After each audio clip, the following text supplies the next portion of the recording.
ஒருத்தர் மனசுல நிம்மதி இல்லாம உட்கார்ந்திருந்தார். என்ன சார் விஷயம் அப்படின்னு விசாரிச்சேன். அகலக்கால் வச்சுட்டேன், அதுதான் அவதிப்படுறேன்னார். விவரமா சொல்லுங்கன்னு. வீடு கட்டணும்னு ஆரம்பிச்சேன், வேலை பாதியிலேயே நிக்குது, கையில பணம் இல்லை அப்படின்னார். இது மாதிரி ஆசாமிகள் பல பேரை நீங்க பார்த்துருக்கலாம். இவங்கெல்லாம் சுலபமா மன அழுத்தத்துக்கு ஆளாயிடுறாங்க. மன உளைச்சல், அதாவது ஸ்ட்ரெஸ் அப்படின்னு சொல்றோமே, அதுக்கு அடிப்படையான சில காரணங்கள் உண்டு. அதாவது மிகையாக திட்டமிடுதல் அப்படிங்கிறதும் ஒரு முக்கியமான காரணம். நடைமுறை சாத்தியம் என்னங்கிறத மனசுல வச்சுக்கிட்டு எந்த திட்டத்தையும் தீட்டணும், அப்பதான் அது சரியா வரும். ரெண்டாவது காரணம் என்ன தெரியுமா? ஒரே நேரத்தில் பல்வேறு செயல்களில் ஈடுபடுறது. தொலைபேசியில் பேசிக்கிட்டே கையில் இருக்கிற கடிதத்தை படிச்சுக்கிட்டே எதிரில் உட்காந்துக்கிட்டு இருக்கிறவருக்கும் அப்பப்போ பதில் சொல்லிக்கிட்டு மனசில் பல்வேறு சிந்தனைகளை அப்படியே ஓட விட்டுக்கிட்டு இருக்கிறது, இதுவும் மன அழுத்தத்தை உண்டாக்குது. மூணாவது காரணம், எதிலேயும் வெற்றி மட்டும் எதிர்பார்க்கிற ஒருதலைப்பட்சமான ஆர்வம். நாம தொட்டதெல்லாம் வெற்றியாவே முடியணும் அப்படின்னு எதிர்பார்க்கிறவங்க ஏதாவது ஒண்ணுல தோல்வியை கண்டா தோண்டு போயிடுறாங்க. எப்படியும் முடியலாம்ங்கிற எண்ணம் ஏற்கனவே நமக்குள்ள இருந்துட்டுதுன்னா அந்த அவஸ்தை வராது. அதனால அதுவும் நம்ம வளர்த்து கொள்ள வேண்டிய ஒரு குணம். மன உளைச்சல் ஏற்படுறதுக்கு இன்னொரு காரணம், எதையும் வேகமா செஞ்சுடணும் அப்படிங்கிற துடிப்பு. அந்த துடிப்பே மனசை அழுத்த ஆரம்பிச்சிடும். எந்த ஒரு காரியத்திலையும் தாமதமோ இடையூறோ ஏற்பட்டா அதை பொறுத்துக்கிற மனப்போக்கம் வேணும். அது இல்லாதவங்க அழுத்தத்துக்கு ஆளாயிடுறாங்க. சில பேர் வேலை வேலைன்னு எந்த நேரம் பார்த்தாலும் வேலையே கதின்னு கிடப்பாங்க. பொழுதுபோக்குக்கோ உடற்பயிற்சிக்கோ குடும்பத்தில் உள்ளவங்க அல்லது நண்பர்கள் கூட கலந்துரையாடவோ கொஞ்சம் கூட நேரம் ஒதுக்க மாட்டாங்க. இந்த சுபாவம் மன அழுத்தத்தை உண்டு பண்ணும். இதையெல்லாம் புரிஞ்சுக்கிட்டு அதிலிருந்து விடுபடுறது எப்படின்னு யோசிக்கணும். வல்லுநர்கள் இது தொடர்பாக சில யோசனைகளை சொல்லி வச்சிருக்கிறாங்க. அது என்னன்னா, வாழ்க்கைங்கிறது பிரச்சனைகளால பின்னப்பட்ட ஒன்று. அது எப்பவுமே முடிவடையாத ஒரு தொடர்கதை அப்படிங்கிறத முதல்ல நாம புரிஞ்சுக்கணும். ஒரே நேரத்தில் ஒரு காரியத்தில் மட்டுமே நாம கவனம் செலுத்தணும். அடுத்தவங்க காரியத்தில் தலையிடக்கூடாது. எதையும் பேச ஆரம்பிக்கிறதுக்கு முன்னாடி நம்மை நாமே கேட்டுக்க வேண்டிய கேள்வி ரெண்டு. ஒன்று, நான் சொல்ல போறது ரொம்ப முக்கியமானதா? ரெண்டாவது, நான் சொல்றத அவங்க கேட்கறதுக்கு ஆசைப்படுறாங்களா? நான் பேசுறதுக்கு அது சரியான நேரம் தானா? இதை யோசிச்சு பார்த்ததுக்கு அப்புறம் எதையும் பேச ஆரம்பிக்கணும். முடிஞ்ச அளவுக்கு வளைந்து போகிற சுபாவத்தை வளர்த்துக்கணும். நம்ம நேரம் விலை மதிப்பு இல்லாதது, அதை வீணாக்கக்கூடாது. சிரிக்க தெரியலனாலும் பரவாயில்ல, முகத்தில் கொஞ்சம் புன்முறுவலாவது காட்டணும். இதெல்லாம் ரொம்ப முக்கியம். அடுத்தவங்க ஏதாவது செஞ்சா உடனே நன்றி சொல்ல மறக்கப்படாது. தினமும் கொஞ்ச நேரத்தை தனிமையில செலவு பண்ணணும். மன உளைச்சலிருந்து விடுபடுறதுக்கு 3 முக்கிய வழிகள் சொல்றாங்க. அதை சுருக்கமா ரெட் அப்படின்னு சொல்றாங்க. RED ஆங்கில எழுத்துல. அந்த முதல் எழுத்து ஆர், அது என்னன்னா ரிலாக்ஸேஷன், அதாவது இடை ஓய்வு. ரெண்டாவது இ எக்ஸர்சைஸ், உடற்பயிற்சி. மூணாவது டயட், திட்டமிட்ட உணவு முறை. அதனால தியானம், மூச்சு பயிற்சி இதெல்லாம் இந்த இடை ஓய்வுக்கு வழிகள். எந்த வேலையையும் தொடர்ந்து செய்யக்கூடாது. எல்லார்கிட்டையும் கலகலப்பா பழகணும். மாசத்துக்கு ஒரு நாளாவது குடும்பத்தோடு வெளியில போயிட்டு வரணும். சுலபமான உடற்பயிற்சிகளை செய்யலாம். உடற்பயிற்சிங்கிறது நமக்காக நாம செய்கிற ஒரு நீண்ட கால முதலீடு அப்படின்னு சொல்லுவாங்க. அதாவது லாங் டேர்ம் இன்வெஸ்ட்மெண்டா. அளவோட சாப்பிடணும், மெதுவா சாப்பிடணும். இதெல்லாம் கொஞ்சம் மனசுல வச்சுக்கிட்டு நடந்துக்கிட்டா மகிழ்ச்சியா வாழலாம். சில பேர் சாப்பாட்டு விஷயத்துல ரொம்ப அக்கறை எடுத்துக்கிறது உண்டு.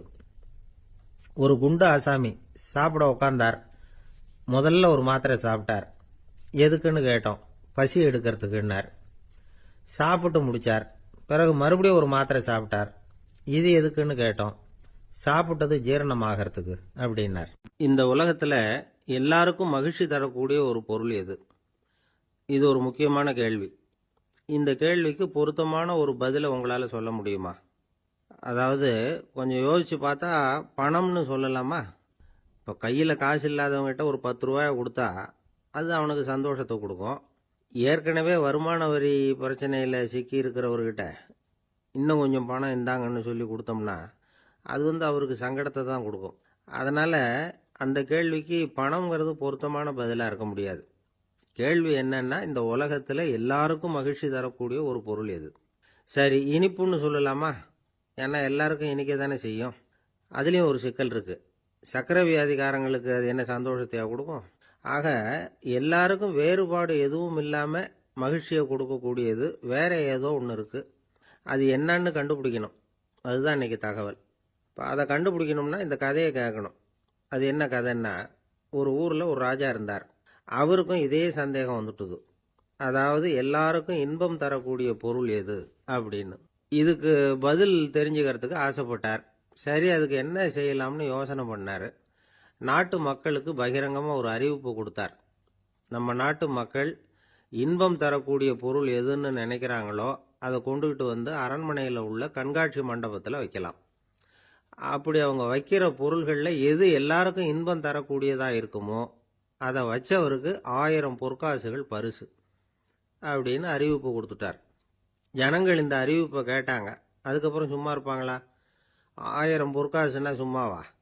அவங்கவுங்க கையில் என்னென்ன கிடைச்சதோ அதையெல்லாம் கொண்டாந்து அரண்மனை காட்சி மண்டபத்தில் வச்சுட்டாங்க. அதுக்கப்புறமா ராஜா அங்கே வந்தார். ஒவ்வொன்றா பார்த்துக்கிட்டே வந்தார். முதல்ல ஒரு குயில் இருந்தது, இனிமையாக பாடக்கூடிய குயில். இந்த குயிலோட இன்னிசை எல்லாருக்கும் இன்பம் தரக்கூடியது தான். இருந்தாலும் காது கேட்காதவங்களுக்கு இந்த இசை எப்படி இன்பம் தர முடியும்? அதனால் இது சரியில்லைன்னு விட்டார். அடுத்தபடியாக போனார். அங்கே என்ன வச்சுருக்கிறாங்கன்னு பார்த்தா ஒரு அழகான மயில் அங்கே தோகை விரித்து ஆடிக்கிட்டு இருக்குது. இந்த மயிலோட ஆட்டம் மனசுக்கு இன்பம் தரக்கூடியது தான். இருந்தாலும் பார்வை இல்லாதவங்க இந்த ஆட்டத்தை பார்த்து ரசிக்க முடியுமா? முடியாது. அதனால் இதுவும் சரியில்லை அப்படின்னு சொல்லிவிட்டார். அதுக்கு அடுத்தபடியாக போனார். பல வகையான இனிப்பு பண்டங்களை வச்சுருந்தாங்க. பார்த்தார், வயசானவங்களுக்கும் நோயாளிகளுக்கும் இது இன்பம் தராது, துன்பம் தான் கொடுக்கும் அப்படின்னார். இப்படி ஒவ்வொன்றா பார்த்துக்கிட்டே போகிறார். அழகான மலர்கள், கனிகள், ஓவியங்கள் எதுவுமே பொருத்தமாக தெரியல. சகல பேருக்கும் இன்பம் தரக்கூடிய வகையில் எதுவும் இல்லை. கடைசியாக வந்தார். அங்கே ஒரு களிமண் பொம்மை இருந்தது. அது என்ன பொம்மை தெரியுமா? பசியால் வாடி இருக்கிற ஒருத்தருக்கு ஒரு அம்மா இனிமையாக பேசிக்கிட்டு சோறு போடுறது மாதிரி அந்த பொம்மையை செஞ்சுருந்தாங்க. அதுக்கு கீழே அன்பு அப்படின்னு எழுதியிருந்ததுதான். ராஜா பளிச்சுன்னு ஒரு முடிவுக்கு வந்தார். அந்த பொம்மையை செஞ்ச சிற்பியை வரவழைச்சார், பரிசு கொடுத்தார். அன்பு ஒன்று தான் எல்லாருக்கும் இன்பம் அளிக்கக்கூடிய பொருள். காது கேட்காதவங்களும் அதை கேட்க முடியும், பார்வை இல்லாதவங்களும் அதை பார்க்க முடியும், குழந்தைகளும் அதை உணர முடியும் அப்படின்னு அதுக்கு விளக்கம் கொடுத்தார் அந்த மன்னர். இந்த உலகத்தில் எல்லாருக்கும் மகிழ்ச்சி தரக்கூடிய ஒரு பொருள் அன்பு தான். அதை புரிஞ்சுக்கிட்டு தான் சில கணவன்மார்கள் மனைவி பேரில் ரொம்ப அன்பை காட்டிக்கிறது வழக்கம். ஒரு வீட்டு வாசப்படி பக்கமாக மழைக்கு ஒதுங்கினார் ஒருத்தர். மழை தூரிக்கிட்டு இருந்தது, இருட்டு நேரம். அந்த வீட்டில் இருந்தவர், இன்னைக்கு ராத்திரி வேணும்னா இங்கேயே தங்கிட்டு காலையில் போங்க அப்படின்னார். உடனே இவர் சொன்னார், ரொம்ப நன்றிங்க, ஒரு 10 நிமிஷத்தில் இதை வந்துடுறேன் அப்படின்னு சொல்லிவிட்டு எங்கேயோ ஓடினார். 10 நிமிஷம் கழித்து திரும்பி வந்தார். ஆமாம், எங்கே போயிட்டு வந்தீங்கன்னு கேட்டார் வீட்டில் இருந்தவர். நேராக எங்கள் வீட்டுக்கு போய் மனைவி கிட்ட இன்னைக்கு ராத்திரி இங்கேயே தங்கிக்கிறேன்னு சொல்லிவிட்டு வந்துட்டேன் அப்படின்னார் அவர். அன்புல இது ஒரு ரகம். அரேபிய நாடு, அங்கே ஒரு ஆட்சி தலைவர். அரேபிய நாட்டு ஆட்சி பொறுப்பை ஏற்றுக்கிட்டவர். அவர் ஆட்சி பொறுப்பை ஏற்றுக்கிட்ட பிறகு ஒரு நாள் ஒரு தெருவில் நடந்து போய்கிட்டு இருந்தார். அவர் தோளில் ஒரு பெரிய துணி மூட்டை, அதை சுமந்துக்கிட்டு கடத்தெருவை நோக்கி அவர் போய்கிட்டு இருக்கிறார். வழியில் அவரை சந்திச்சார் உமர். அவர் கேட்டார், கலீஃபா அவர்களே, எங்கே புறப்பட்டுட்டீங்க அப்படின்னு கேட்டார். கலீஃபான்னா ஆட்சி தலைவர்னு அர்த்தம். இதுக்கு அவர் சொன்னார், நான் துணி வணிகம் செய்கிறவன், அதனால துணி வியாபாரம் செய்யறதுக்காக போயிட்டு இருக்கிறேன்னார். நீங்க இப்போ இந்த நாட்டுக்கு ஆட்சி தலைவர், ஆட்சி பொறுப்புல இருக்கிறீங்க, நீங்க வியாபாரம் செய்ய போட்டா அரசு பணிகளை செய்யறது யாரு அப்படின்னு கேட்டார் அவர். நான் அரசு பணிகளை மட்டுமே செஞ்சுக்கிட்டு இருந்தா என் குடும்பத்தை காப்பாத்துறது யாரு அப்படின்னு கேட்டார் அவர். இப்படி கேட்டவர் யார் தெரியுமா? அவர் தான் அபூபக்கர், இறை தூதர் முகமது அவர்களுக்கு பிறகு கலீஃபாவாக தேர்ந்தெடுக்கப்பட்டவர். அப்போலாம் ஆட்சி தலைவர்களுக்கு சம்பளம்னு எதுவும் கிடையாது. இந்த பிரச்சனையை எப்படி தீர்க்கிறதுன்னு யோசனை பண்ணார் உமர். அபு உபைதா அவர்கள்கிட்ட அழைச்சிட்டு போனார். அவர் யாருன்னா, அவர் தான் பொது நிதி கருவூலத்தின் பொறுப்பாளர். அவர்கிட்ட பிரச்சனையை சொன்னார். இது மாதிரி ஆட்சி தலைவருக்கு பொது நிதியிலிருந்து ஊதியம் அளிக்க முடியுமான்னு கேட்டார். பொது நிதி விதிகளின்படி அதுக்கு சாத்தியம் இல்லைன்னு சொல்லிவிட்டாரு அவரு. சரி, வேற ஏதாவது வழி இருக்குதான்னு கேட்டார் உமர். அபு உபைதா கொஞ்சம் யோசனை பண்ணி பார்த்தார். அப்புறமா சொன்னார், மக்காவிலிருந்து மதீனாவுக்கு குடிபெயர்ந்து வந்த அகதிகளுக்கு நிதி உதவி அளிக்கிறதுக்கு விதிகள்ல இடம் இருக்கு. அப்படி பார்த்தா அபூபக்கரும் அகதி தானே, அதனால எல்லா அகதிகளுக்கும் கொடுக்கறது மாதிரியே அவருக்கும் ஒரு தொகை அளிக்கலாம்னார். கலீஃபா அபூபக்கருக்கு இந்த அகதி உதவி தொகையைத்தான் கொடுத்துட்டு வந்தாங்களாம். குடும்ப செலவுக்கு அது போதுமானதா இல்ல. இருந்தாலும் கலீஃபாங்கிறதுக்காக மற்ற அகதிகளை விட அதிகமா தொகையை பெற அவர் விரும்பல. மார்பு பக்கம் கிழிஞ்சிருந்த ஒரு மேலாடையை தான் அவர் அணிஞ்சிருந்தார். அவருடைய துணைவியார் அஸ்மா, அவங்க ஒரு நாள் தேன் அருந்த ஆசையா இருக்குன்னாங்களாம். நமக்கு கிடைக்கிற ஊதியம் குடும்ப செலவுக்கே போதுமானதா இல்லையே, இந்த நிலையில தேன் வாங்கறதுக்கு காசுக்கு நான் எங்க போவேன் இருக்காரு அவரு. கொஞ்ச நாள் கழிச்சு அவங்க ஒரு தொகையை அவர்கிட்ட கொடுத்து தேன் வாங்கிட்டு வர சொன்னாங்களாம். இவருக்கு ஆச்சரியம், ஏது இந்த பணம்னு கேட்டிருக்காரு. நீங்க தினமும் குடும்ப செலவுக்காக கொடுத்துக்கிட்டு வந்த பணத்துல கொஞ்சம் கொஞ்சமா மிச்சப்படுத்தி வச்சேன்னாங்களாம். அபூபக்கர் அந்த பணத்தை எடுத்துக்கிட்டு நேரா பொது நிதி கருவூல பொறுப்பாளர்கிட்ட போனார். இந்த பணத்தை பொது நிதியில சேர்த்துருங்க, இது அதிகப்படியா எனக்கு தரப்பட்டு வந்த ஊதியம், அடுத்த மாசத்துல இருந்து இந்த தொகையை குறைச்சுங்கன்னு வேற சொல்லிவிட்டாராம். பசியை தணிக்க தேவையான அளவு உணவு, ஒரு ஜோடி உடை, இதை தவிர கூடுதலா மக்கள் பொது நிதியிலிருந்து வாங்கிக்கிறதுக்கு என் குடும்பத்தாருக்கு உரிமை இல்லை அப்படின்னு சொல்லி கண்டிப்பா சொல்லிவிட்டாராம். அவர் வாங்கிட்டு வந்த இந்த குறைந்த ஊதியம் கூட அவர் மனசை உறுத்திக்கிட்டே இருந்தது. கடைசி நேரம் அவர் தம்முடைய மகள் ஆயிஷா அவர்களை அழைச்சார். மகளே, இதுவரைக்கும் பொது நிதியிலிருந்து நான் வாங்கிட்டு வந்த தொகை என்னுடைய இதயத்துல பாரமா அழுத்திக்கிட்டு இருக்கு. என் தோட்டத்தை வித்து அதுல வர்ற பணத்திலிருந்து நான் இதுவரைக்கும் வாங்கிட்டு வந்த ஊதிய தொகையை கணக்கு போட்டு பொது நிதியில சேர்த்துடு அப்படின்னாராம். பதவி ஏற்கிறதுக்கு முன்னாடி தன்கிட்ட இருந்ததை விட இப்ப கூடுதலா என்ன சொத்து இருக்குன்னு பார்த்திருக்கார். ஒரு ஒட்டகம், ஒரு கோப்பை, ஒரு பணியாள். இதையும் அடுத்தபடியா கலீஃபாவா வர்றவர்கிட்ட ஒப்படைச்சிருங்க அப்படின்னு விட்டாராம். அதே மாதிரி அடுத்து வந்த உமர் கிட்ட ஒப்படைச்சாங்க. அப்போ உமர் சொன்னாராம், அபூபக்கரே, இந்த முன்மாதிரியால உங்களுக்கு பிறகு இந்த ஆட்சி பொறுப்பை ஏற்கிறவர்களை பெரும் நெருக்கடிக்கு ஆளாகி விட்டீங்க அப்படின்னு சொல்லி ரொம்ப கண் கலங்கினாராம். கடைசியா அபூபக்கர் தன்னுடைய குடும்பத்தாருக்கு விட்டு சென்ற சொத்து ஒரு படுக்கை விரிப்பு, ஒரு போர்வை, அவ்வளவுதான். இது சிந்திக்க வேண்டிய ஒரு செய்தி. ஒரு ஊர்ல ஒரு மன்னர் இருந்தாராம். அமைச்சர் அவர்கிட்ட சொன்னாராம், மன்னா, நம்ம ராஜ்யத்துல இனிமே லஞ்ச ஊழலே இருக்காதுன்னாராம். ஆஹா, அப்படின்னா ஊழல் பேர் வழிகளை எல்லாம் நாடு கடத்தியாச்சா அப்படின்னு கேட்டிருக்காரு மன்னர். இதுக்கு அவரு, அப்படி இல்லைங்க, இனிமே கொடுக்கறதுக்கு ஜனங்கள் கிட்ட பணமே இல்ல. பந்திக்கு முந்தர ஆசாமிகள் நம்மள பல பேர் உண்டு. அப்படி முந்தறதுக்கு கூட முயற்சி பண்றவங்க நிறைய பேர் இருக்கிறாங்க. இதுல என்ன ஒரு விஷயம்னா, பந்திக்கு முந்தறது கூட தப்பு இல்லை. ஆனா அப்படி ஒரு விருந்துல ஆளா போய் உட்காந்து சாப்பிட்டா கூட வெளியில வர்றப்ப என்ன பெரிய விருந்து வச்சுட்டான், சாம்பார்ல உப்பு இல்லை, ரசத்துல காரம் இல்லை அப்படின்னு குறை சொல்லிட்டே வர்றது இருக்கு பாருங்க, அது சரியில்லை, நாகரிகமும் இல்லை. கல்யாண பத்திரிகையில என்ன போட்டிருக்குது, என் பொண்ணுக்கும் இன்னார் பையனுக்கும் கல்யாணம், எல்லாரும் குடும்பத்தோட வந்திருந்து மணமக்களை ஆசீர்வதிக்கணும், இப்படித்தானே போட்டிருக்கோம். குடும்பத்தோட விருந்து சாப்பிட்டு சாப்பாடு எப்படி இருக்குன்னு அபிப்பிராயம் சொல்லிவிட்டு போங்க அப்படின்னா போட்டிருக்கு கல்யாண பத்திரிகையில. ஒருத்தர் வீட்டு விசேஷத்துக்கு போயிருக்கோம்னா எவ்வளவோ அசௌகரியங்கள் நமக்கு ஏற்படலாம். ஏராளமான கூட்டம் வந்திருக்கும். எல்லாரையும் அவங்க தனித்தனியா கவனிச்சுக்கிட்டு இருக்க முடியாது. நாம தான் அனுசரிச்சு நடந்துக்கணும். நாமளா போய் வாழ்த்த வேண்டியவங்களை வாழ்த்தி விட்டு சேரணும். அதை விட்டுட்டு பத்திரிக்கை கொடுத்தானேன்னு போனேன், கவனிப்பே சரியில்லை அப்படின்னு புலம்பிக்கிட்டு இருக்கக்கூடாது. ஒரு விருந்துக்கு போனா அங்க எப்படி நடந்துக்கணும் அப்படிங்கறத பத்தி கூட அனுபவசாலிகள் சில விவரங்கள்லாம் சொல்லியிருக்கிறாங்க. இந்த காலத்துல கல்யாணம், பிறந்த நாள், அது இதுன்னு நிறைய விருந்துகள் நடக்குது. அதெல்லாம் எதுக்காக? மனித உறவுகளை வளர்த்துக்கிறதுக்காகத்தான், வேற எதுக்கு? ஒரு விருந்துக்கு போனா அமைதியா பொறுமையா போய் உட்காரணும். அடிச்சு பிடிச்சிக்கிட்டு இடத்த பிடிக்க போறேன் அப்படின்னு நிற்கக்கூடாது. முதல் பந்தி நடந்துகிட்டு இருந்தா அது முடிஞ்சு இலை எடுத்து சுத்தம் பண்ணதுக்கு அப்புறம் போய் உட்கார்றது தான் நாகரீகம். இலை எடுக்கிறதுக்கு முன்னாடி அங்க போய் உட்காந்தா நல்லா இருக்காது. நீங்க சாப்பிட்டுட்டு உட்காந்துருக்கீங்களா, சாப்பிட்றதுக்கு உட்காந்துருக்கீங்களா, பாக்குறவங்களுக்கு சந்தேகம் வந்துடும். அதே மாதிரி இலையில எல்லா ஐட்டமும் பரிமாறினதுக்கு அப்புறம் சாப்பிட ஆரம்பிக்கணும். ஒவ்வொரு ஐட்டமா வைக்க வைக்க நாம பாட்டுக்கு எடுத்து உள்ள தள்ளிட்டே இருந்தோம்னா எதை வச்சோம் எதை வைக்கலன்னு பரிமாறினவரே குழம்பி போயிடுவார். ஏன்னா எப்போ பார்த்தாலும் இலை காலியாகவே இருக்கும்.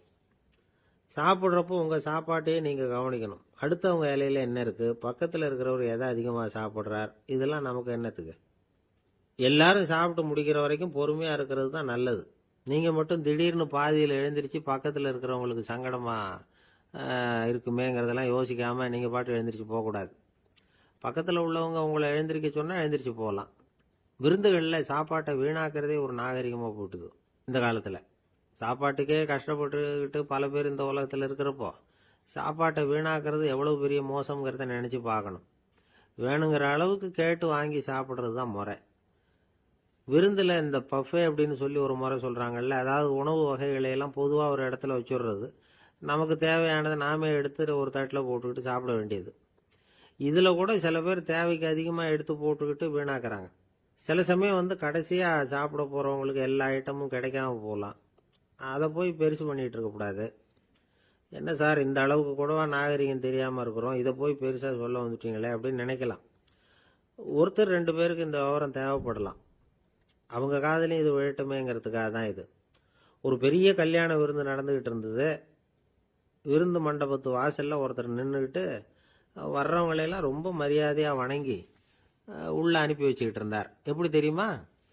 வர்றவங்க கையெல்லாம் பிடிச்சி முத்தம் கொடுத்து அதுக்கப்புறம் உள்ளே அனுப்பி வச்சுக்கிட்டு இருந்தாராம்.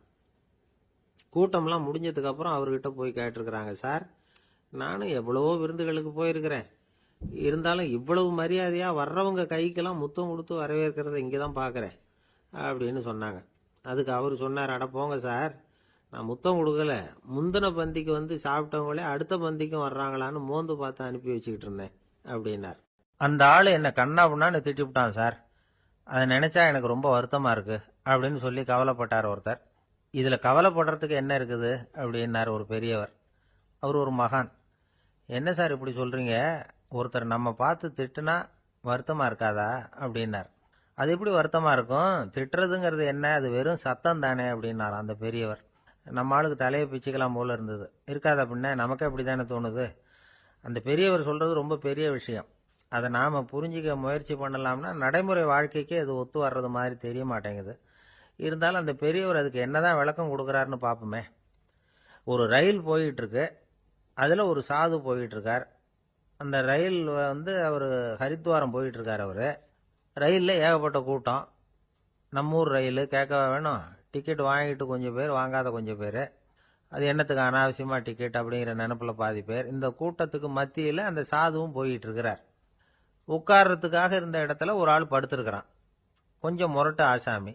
அவன் காலு பக்கத்தில் கொஞ்சோண்டு இடம் பாக்கி இருந்தது. அந்த இடத்துல இந்த சாது உட்காந்துருந்தார். மெதுவாக உட்காந்துக்கிட்டார் போய். ஆனால் அந்த ஆள் ராத்திரி பூரா இவரை காலால் உதச்சிக்கிட்டே இருக்கிறான். அது இவருக்கு ரொம்ப அவமானமாக பட்டுது. அதனால் துக்கம் ஏற்பட்டுது. இருந்தாலும் அதை ஒரு மாதிரியாக சகிச்சுக்கிட்டே இவர் சேர்ந்தார். பொழுது விடிஞ்சது. அந்த சாது ஹரித்வார் சேர்ந்தார். அங்கே ஒரு பெரிய ஞானியை சந்திச்சார். ராத்திரி ரயிலில் அந்த ஆள் உதைச்சதையும் அதனால் தனக்கு ஏற்பட்ட துக்கத்தையும் இந்த சாது அந்த ஞானிகிட்ட சொன்னார். சொல்லிவிட்டு, ஏன் சுவாமி, எனக்கு துக்கம் ஏற்பட்டதே அது தப்பா அப்படின்னு கேட்டார். தவறுதான்னார் அந்த ஞானி. உனக்கு இன்னமும் தேக அபிமானம் போகலைங்கிறது தான் அது காட்டுது. அஷ்டாவக்கிரர் என்ன சொல்றார் தெரியுமா? உண்மையான ஞானி யாராவது தன்னை வந்தனை செய்தால் அதற்காக சந்தோஷப்பட மாட்டார், யாராவது நிந்தனை செய்தால் அதற்காக வருத்தப்பட மாட்டார் அப்படின்னு சொல்றார். நிந்தனைங்கிறது ஒரு ஒலி தான். தேகாபிமானம் இருக்கிற வரைக்கும் இந்த ஒலி நம்மளை வேதனைப்படுத்தும். நான் தேகம் இல்லை, ஆத்மா அப்படிங்கிற நினைவு இருந்தா இந்த ஒலி நம்மளை பாதிக்காது. மனு என்ன சொல்றார் தெரியுமா? ஒரு சாதகன் பாராட்டுதலை விஷம்னு நினைச்சு பயப்படணும், அவமானத்தை அமிர்தம்னு நினைச்சு சந்தோஷப்படணுங்கிறார். அவமானப்பட்டா கவலைப்படாமல் எப்படி இருக்க முடியும் அப்படின்னு தான் நமக்கு தோணும். அதனால தான் நம்மளில் யாரும் இதுக்கு உதாரணமாக யாரையும் காட்ட முடியல. புத்தரையும் கபீரையும் உதாரணமாக காட்டுறாங்க. அவங்களுக்கெல்லாம் அவமானம் ஏற்பட்டப்போ கவலையே படலையாம். புத்தரை அவமானப்படுத்தணுங்கிறதுக்காக கௌசாம்பி ராணி ஒரு இளம் பெண்ணை கொலை பண்ணி சடலத்தை புத்தர் குடிசைக்கு முன்னாடி போட சொன்னார். போட்டாங்க. புத்தர் தான் அந்த பொண்ணை கெடுத்து கொலை பண்ணிவிட்டாருன்னு எல்லாரும் நினைச்சாங்க. ஆனால் புத்தர் இதை பற்றி கவலையே படலை. அப்புறமா உண்மை தெரிஞ்சதும் புத்தர் புகழ் இன்னும் அதிகமாயிட்டுது. ஒரு பெரிய சபையில் ஒரு மோசமான பொண்ணு நுழைஞ்சி தனக்கும் கபீருக்கும் சம்பந்தம் உண்டுன்னு சொன்னா. கபீர் கவலைப்படலை. அவங்க மாதிரியெல்லாம் நாமளும் இருக்க கற்றுக்கணும். நிந்தனை, அபகீர்த்தி, அவமானம் எல்லாம் ஆண்டவன் கொடுக்கிற பிரசாதம்னு நினைக்கணும் அப்படின்னு சொல்றார் அந்த ஞானி. இதை கேட்ட இந்த காலத்து ஆசாமி ஒருத்தர், நான் கூட அப்படிதான் சார், யாராவது அவமானப்படுத்தினா கவலைப்பட மாட்டேன். நேற்று கூட ஒருத்தர் என்ன பலார்னு அரைஞ்சுட்டார். நான் கொஞ்சம் கூட கவலைப்படலை, பேசாமல் வந்துட்டேன்னார். ஏன் அப்படி வந்துட்டீங்க அப்படின்னு. அவர் அரைஞ்சதுலேயும் ஒரு அர்த்தம் இருந்தது, அதனால தான் அப்படி வந்துட்டேன்னார். ஏன் அரைஞ்சாருன்னு கேட்டேன். 10 வருஷத்துக்கு முன்னாடி 15 ரூபா அவர்கிட்ட கடன் வாங்கினேன். அதை கேட்டு கேட்டு பார்த்துட்டு கடைசியாக தான் அரைஞ்சார் அப்படின்னார். ஆண்டவனுடைய பிரசாதம் இவருக்கு அடிக்கடி கிடைக்கும் போல இருக்கு. ஒரு ஆஃபீஸில் வேலை பார்க்குற ஒருத்தர் ஏதோ தப்பு பண்ணிவிட்டார். உடனே மேலதிகாரி அவரை கூப்பிட்டு அனுப்புனார். நீ செஞ்சது தப்புன்னார் கோபமா. இது ஒரு ரகம். சில அதிகாரிகள் இப்படி நீங்கள் செஞ்சது தப்புன்னு சொல்கிறதில்ல, நீங்கள் செஞ்சது சரி அப்படின்னு சொல்கிறதில்ல. எப்படி சொல்லுவாங்கன்னா, நீங்கள் செஞ்சது சரியில்லைன்னு நான் நினைக்கிறேன் அப்படின்னு சொல்லுவாங்களாம். அதாவது சில பேர் நீங்கள் செஞ்சது தப்புங்கிறாங்க, அதையே மாற்றி சொல்கிறாரு இவர், நீங்கள் செஞ்சது சரியில்லைன்னு நினைக்கிறேன். இது ரெண்டும் அர்த்தம் ஒன்று தான், இருந்தாலும் வார்த்தைகள் வித்தியாசம். நிர்வாக திறமை இல்லாத ஒரு அதிகாரி யூ ஆர் ராங் அப்படின்னு சொல்லுவாராம். நிர்வாக திறமை உள்ள அதிகாரியாக இருந்தால் அதையே கொஞ்சம் மாற்றி I think you are not correct அப்படிம்பாராம். இதுதான் வித்தியாசம். இருந்தாலும் வார்த்தைகளை உபயோகப்படுத்துகிற விதத்தை வச்சு தான் வேலை நல்லா நடக்கிறதும் நடக்காததும் இருக்கு. விவரம் தெரிஞ்சவங்க என்ன சொல்கிறாங்க தெரியுமா? Be a leader not a boss அப்படிங்கிறாங்க. ஒரு லீடராக பாஸாக இருக்காதே அப்படிங்கிறாங்க. சரி, அப்படின்னா லீடருக்கும் பாஸுக்கும் வித்தியாசம் உண்டா அப்படின்னு கேட்டால் இருக்குன்னு சொல்கிறாங்க. லீடருங்கிறவர் வேற, பாஸுங்கிறவர் வேற. ஒரு லீடர் எப்படி நடந்துக்குவார், ஒரு பாஸ் எப்படி நடந்துக்குவார், இதை முதல்ல நாம் தெரிஞ்சுக்கணும். அவங்க எப்படி நடந்துக்குவாங்க அப்படிங்கிறதுக்கு சில விவரங்கள் இருக்கு. அதை கேட்டோம்னா நாம் புரிஞ்சுக்கலாம் அதை. அதாவது பாஸுங்கிறவர் விரட்டிக்கிட்டே இருப்பார், லீடருங்கிறவர் ஊக்கப்படுத்திக்கிட்டே இருப்பார். நாளைக்கு சாயந்தரத்துக்குள்ள அந்த வேலையை செஞ்சு முடிக்கலைன்னா தொலைச்சி விடுவோம் தொலைச்சி அப்படிம்பார் அவர். இவர் எப்படி சொல்லுவார்னா, இது வரைக்கும் நீங்கள் செஞ்சிருக்கிற வேலை ரொம்ப அற்புதம் அப்படிம்பார். பாஸுங்கிறவர் அதிகாரத்தை நம்பி செயல்படுறவர், லீடருங்கிறவர் நல்லெண்ணத்தை நம்பி செயல்படுறவர். நம்மகிட்ட அதிகாரம் இருக்கு, பவர் இருக்கு, அதனால காரியத்தை சாதிச்சுடலாம் அப்படின்னு நினைக்கிறவர் அவர். மற்றவங்க கிட்ட ஒரு நல்ல அபிப்பிராயத்தை சம்பாதிச்சுக்கிட்டு அது மூலமா காரியங்களை சாதிக்கிறவர் இவர். பாஸுங்கிறவர் பயத்தை உண்டு பண்ணுவார், லீடருங்கிறவர் அன்பை பரவ செய்வார். அதை செய்யலைன்னா ஆடிட்டில் தகராறாயிடும், இது செய்யலைன்னா இன்க்ரிமெண்ட் கட் ஆகிடும், இப்படி ஏதாவது சொல்லி பயமுறுத்திக்கிட்டே இருப்பார் அவர். இவர் அப்படி இல்லை. உடம்பு இப்படி இருக்குது, வீட்டில் எல்லாரும் சௌக்கியமாக இருக்கிறாங்களா, ஆஃபீஸில் எல்லாம் வசதியாக இருக்குதா, நான் ஏதாவது உதவி செய்யணுமா அப்படின்னு அன்புக்கு முக்கியத்துவம் கொடுப்பார். பாஸுங்கிறவர் எதுக்கெடுத்தாலும் நான் சொல்லிக்கிட்டு இருப்பார், லீடருங்கிறவர் நாமன்னு சொல்லிக்கிட்டு இருப்பார். பாஸுங்கிறவர் தப்புக்கு காரணம் யாருன்னு பார்ப்பார், லீடருங்கிறவர் தப்பு என்னன்னு பார்ப்பார். இதுதான் ரெண்டு பேருக்கு வித்தியாசம். The boss shows who is wrong, the leader shows what is wrong அப்படின்னு சொல்லுவாங்க. இந்த காரியம் எப்படி செய்யப்பட்டிருக்கு அப்படின்னு தெரிஞ்சுக்கிறவர் பாஸ். இந்த காரியத்தை எப்படி செய்யணும்னு செஞ்சு காட்டுறவர் லீடர். பாஸுங்கிறவர் பணியாளர்களை திட்டுவார், லீடர் மரியாதைக்குரியவராக நடத்துவார், அதுக்குரியவராக அவர் நடந்துக்குவார். செய்கிற வேலையை ஒரு சுமையா நினைக்க வைக்கிறவர் பாஸ், செய்கிற வேலையை ஒரு சந்தோஷமா ஆக்குறவர் லீடர். ஒரு முதலாளியா இருக்கிறவர் அல்லது ஒரு நிர்வாகியா இருக்கிறவர் இது மாதிரியான நுணுக்கங்களை எல்லாம் தெரிஞ்சு வச்சுக்கிறது நல்லது. ஒரு பாஸ் இருக்கார், அவர் ஒரு நாள் ரொம்ப பெருமையா தன்னோட ஆபீஸை பத்தி பேசிக்கிட்டு இருந்தார். எனக்கு கீழே 200 பேர் வேலை செய்யறாங்க சார், நான் ஒரு கோடு கிழிச்சா அவங்க அதை தாண்டாத அளவுக்கு நான் நடந்துக்கிறேன் சார் அப்படின்னார் அவர். அது எப்படி முடியுது உங்களால அப்படின்னு கேட்டோம்.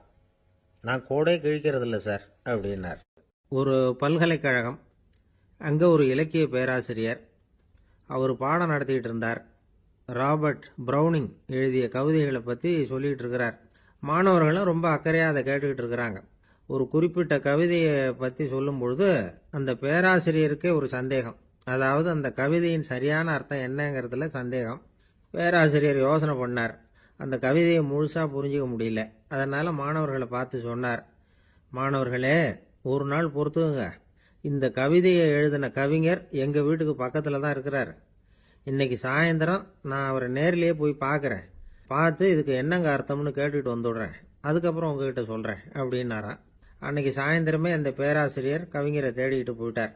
கவிஞர் அவங்க வீட்டில் அவர் பாட்டு உட்காந்துருந்தாராம். இவர் போய் அவர் முன்னாடி உட்காந்தார். அப்புறம் கேட்டார், ஐயா, அந்த கவிதையின் முழு பொருள் என்னன்னு தெரிஞ்சுட்டு போகிறதுக்காக வந்திருக்கிறேன் அப்படின்னாராம். எந்த கவிதை அப்படின்னாராம் அவர். இவர் அந்த கவிதையை சொல்லியிருக்கார். கவிஞர் கொஞ்சம் யோசனை பண்ணிவிட்டு அப்புறம் சொன்னாராம், பேராசிரியரே, நீங்கள் கொஞ்சம் தாமதமாக வந்துட்டீங்கன்னாராம். இவருக்கு ஒன்றும் புரியல. நீங்கள் என்ன சொல்கிறீங்க? நான் தாமதமாக வந்துட்டேன்னா? நீங்கள் தான் உயிரோடு இருக்கிறீங்களே, அப்படி இருக்கும்பொழுது நான் தாமதமாக வந்துட்டேன்னா அது எப்படி அப்படின்னு இவர் குழம்பியிருக்கிறார். இப்போ கவிஞர் சொன்னாராம், ஐயா, நான் உயிரோடு இருக்கிறேன்னா இல்லையாங்கிறது முக்கியம் இல்லை. நான் அந்த கவிதை வரிகளை எழுதினப்போ 2 பேருக்கு அதோட அர்த்தம் தெரிஞ்சிருந்தது. இப்போ ஒரே ஒருத்தருக்கு தான் அதோட அர்த்தம் தெரியும் அப்படின்னாராம். பேராசிரியர் யோசனை பண்ணியிருக்கார். அப்படின்னா அந்த ஒருத்தர் கவிஞர் ராபர்ட் ப்ரௌனிங்கை தவிர வேற யாரா இருக்க முடியும்? இவர் தான் அப்படிங்கிறத அவர் மனசில் நினச்சிக்கிட்டார். அதனால சொன்னார், ஐயா, நான் தாமதமாக வரல, அந்த கவிதையின் பொருள் என்ன அது சொல்லுங்கன்னார். பேராசிரியரே, நான் சொல்கிறது உங்களுக்கு புரியலன்னு நினைக்கிறேன். நான் இந்த வரிகள் எழுதினப்போ 2 பேருக்கு அதோட அர்த்தம் தெரிஞ்சிருந்தது. அந்த 2 பேர் யாருன்னா, ஒருத்தர் ராபர்ட் ப்ரௌனிங், அதாவது நான், இன்னொருத்தர் கடவுள். இப்போ அது கடவுளுக்கு மட்டும்தான் தெரியும். நானே இதை பற்றி பல தடவை யோசனை பண்ணி பார்த்தேன். இது ரொம்ப அழகானது, ஆனாலும் ரொம்ப வழுக்கலானது. அதை பிடிச்சிட்டோம்னு நினச்சிக்கிட்டு இருக்கும் பொழுதே காற்று மாதிரி அது உங்ககிட்ட இருந்து ஓடி போயிடுது. எனக்கு ரொம்பவும் வருத்தமாக தான் இருக்குது. நிச்சயமாக நான் தான் இந்த வரிகளை எழுதியிருக்கிறேன். அதில் அர்த்தம் இருக்குங்கிறது எனக்கு தெரியும். அதை நான் உணர்றேன். ஆனால் நீங்கள் என்னை மன்னிக்கணும். எனக்கே கூட அதை என்னால் விளக்க முடியல. அப்படி இருக்கும்பொழுது உங்களுக்கு எப்படி அதை நான் விளக்க முடியும் அப்படின்னாரா அந்த கவிஞர். அனுபவிக்கப்படக்கூடிய எல்லாமே விளக்கப்படக்கூடிய ஒன்றல்ல, விளக்கப்படும் எல்லாமே அனுபவிக்கப்படக்கூடிய ஒன்றல்ல அப்படிங்கிறது ஞானிகளுடைய கருத்து. அதுக்காக தான் அந்த சம்பவம். வாழ்க்கையில் நீங்கள் தொடர்ந்து ஆய்வு செய்து கொண்டே இருக்கக்கூடிய விளக்கங்களை ஒருபோதும் அடைய முடியாத பரிமாணங்கள் இருக்கிறதுனால தான் அது அலுப்பு தட்டாமல் இருக்குது. உங்களால் நிறைய அனுபவிக்க முடியும். இருந்தாலும் நீங்கள் அனுபவித்து அறிந்த விஷயங்கள் கூட வார்த்தைகளால் விளக்கப்பட முடிவதில்லை அப்படிங்கிறது பெரியோர் சிந்தனை. இதெல்லாம் ஒரு பக்கம் இருக்கட்டும். நமக்கு தெரிஞ்ச பேராசிரியர் ஒருத்தர் 1 மணி நேரம் ரொம்ப விவரமாக வகுப்பு எடுத்தார். கடைசியாக சொன்னார், மாணவர்களே, ரொம்பவும் எளிமையாக விளக்கமாக எல்லா விவரமும் சொல்லியிருக்கிறேன். அதனால் இதில் உங்களுக்கு சந்தேகம் வர்றதுக்கு வாய்ப்பே இல்லை. இருந்தாலும் கேட்க வேண்டிய கடமை கேட்குறேன். இது வரைக்கும் நடத்தினதில் யாருக்காவது ஏதாவது சந்தேகம் உண்டா அப்படின்னு கேட்டாராம். எனக்கு ஒரே ஒரு சந்தேகம்தான் சார் அப்படின்னு எழுந்திரிச்சு நிற்கிறான் ஒருத்தன். என்னன்னு கேட்டாராம். இது வரைக்கும் நீங்கள் என்ன பாடம் சார் நடத்துனீங்க அப்படின்னானா அவன். 1816ஆம் வருஷம் செப்டம்பர் மாதம் 11ஆம் தேதி பிரான்ஸ் தேசத்தில் உள்ள ஒரு மருத்துவமனை. அங்கே ஒரு இளம் டாக்டர் கொஞ்ச நாளைக்கு முன்னாடி தான் அந்த ஆஸ்பத்திரியில் புதுசாக வேலைக்கு சேர்ந்துருக்கிறார். அவர் பேர் ரெனே லெனக். அவர் அன்னைக்கு காலையில் அந்த மருத்துவமனையில் அப்படியே ரவுண்ட்ஸ் வந்துகிட்டு இருக்கிறார். வார்டில் ஒரு படுக்கையில் ஒரு இளம் பெண் படுத்திருக்கிறார். அந்த பொண்ணுக்கு இருதய நோயாக இருக்கலாம்ங்கிறது மற்ற டாக்டர்கள் சந்தேகம். அந்த காலத்துல எல்லாம் ஒருத்தருடைய இருதய துடிப்பை தெரிஞ்சுக்கணும்னா நோயாளியின் மார்பில் டாக்டர் காதை வச்சு பார்த்து தான் தெரிஞ்சுக்கிறது வழக்கம். ஆனால் இந்த பெண்ணும் இளம் பெண், அந்த டாக்டரும் புதுசாக சேர்ந்துருக்கிறவர். அதனால் பரிசோதனை பண்ண தயங்கினார். கொஞ்ச நேரம் யோசனை பண்ணார். திடீர்னு ஒரு ஞாபகம் வந்தது அவருக்கு. அதாவது அன்னைக்கு விடியற் காலையில் தோட்டத்தில் அப்படி வாக்கிங் போயிட்டு இருந்தப்போ சின்ன பசங்கள்லாம் ஒரு மரக்கட்டையை வச்சு விளையாடிட்டு இருந்தாங்களாம். அதை இவர் பார்த்துருக்கிறார். அது என்ன விளையாட்டுனா, ஒரு நீளமான மரப்பலகை, அதில் ஒரு முனையில் ஒரு பையன் தன்னுடைய காதை வச்சுக்கிட்டு இருக்கிறான். மறுமுனையில் இன்னொரு பையன் அந்த மரப்பலகையை ஒரு ஆணியால் கீறிக்கிட்டு இருக்கிறான். ஒரு முனையில் ஆணியால் கீறும் பொழுது மறுமுனையில் காதை வச்சிருக்கிற பையனுக்கு அந்த சத்தம் துல்லியமாக கேட்குது. அந்த டாக்டருக்கு காலையில் பார்த்த இந்த விளையாட்டு ஞாபகத்துக்கு வந்துட்டுது. உடனே என்ன பண்ணார் தெரியுமா? ஒரு நீளமான காகிதத்தை எடுத்தார். அதை அப்படியே உருளை மாதிரி உருட்டினார். ஒரு முனையை அந்த நோயாளியின் மார்பில் இடது பக்கம் வச்சார். இன்னொரு முனையில் தன்னுடைய காதை வச்சார். என்ன ஆச்சரியம்! நோயாளியின் மார்பில் நேரடியாக காதை வச்சு கேட்கறத விட துல்லியமாக கேட்டுது இதய துடிப்பு. இதய துடிப்பு மட்டும் இல்லை, மூச்சு இழுத்து விடுறது, திரவ பொருள்களின் அசைவு, எல்லா சத்தமும் தெளிவாக கேட்குது. கிரேக்க மொழியில் ஸ்டெத்தாஸ் அப்படின்னா மார்பு, ஸ்கோப்பின் அப்படின்னா பார்ப்பதுன்னு அர்த்தம். அதனால் டாக்டர் ரெனே லெனக் தான் கண்டுபிடிச்ச கருவிக்கு ஸ்டெத்தஸ்கோப் அப்படின்னு பேர் வச்சார். அவரே முதல் மாடலையும் செஞ்சார். அளவு ரொம்ப பெருசாக இருந்தது. சுலபமாக எடுத்துகிட்டு போகிறது கஷ்டம். அது அவ்வளோ கஷ்டமாக இருந்தது. அது அதனால அவரே அதை அப்புறம் 2 பிரிவா தயார் பண்ணார். இது 2 துண்டையும் டாக்டர் தன்னோட கோட்டு பாக்கெட்ல வச்சுக்கலாம், தேவைப்படுறப்ப எடுத்து ஒன்னா சேர்த்துக்கலாம். இப்படிதான் அவர் ஆரம்பத்தில் பண்ணார். தன்னுடைய இந்த கண்டுபிடிப்பை பத்தி அவர் ஒரு புத்தகம் எழுதினார். நிறைய வித்துது, புகழும் பணமும் சேர்ந்தது. பணமும் புகழும் வந்து சேர்ந்தது மாதிரியே அவருக்கு ஒரு நோயும் வந்து சேர்ந்தது. அது என்ன நோயின்னு கண்டுபிடிக்கிறதுக்கும் அவர் கண்டுபிடிச்ச கருவி தான் உபயோகப்பட்டுதான். அவரே அதை கண்டுபிடிச்சார். அவருக்கு வந்திருந்தது காச நோய். 1826 வருஷம் ஆகஸ்ட் மாதம் 13ஆம் தேதி உலகத்தின் முதல் ஸ்டெதஸ்கோப்பை கண்டுபிடிச்ச டாக்டர் ரெனே லெனக் காலமானார். அவர் சாகிறதுக்கு முன்னாடி மரத்தால் செஞ்சு வச்சிருந்த ஸ்டெதஸ்கோப்பை தனக்கு வேண்டியப்பட்ட ஒரு டாக்டர்கிட்ட கொடுத்து, என்னுடைய சொத்துக்கள்லேயே ரொம்ப வசந்தது அப்படின்னு சொன்னாராம். அதுக்கப்புறம் 3 வெள்ளைக்காரங்க சேர்ந்து இந்த கருவியில் சில மாற்றங்களை பண்ணாங்க.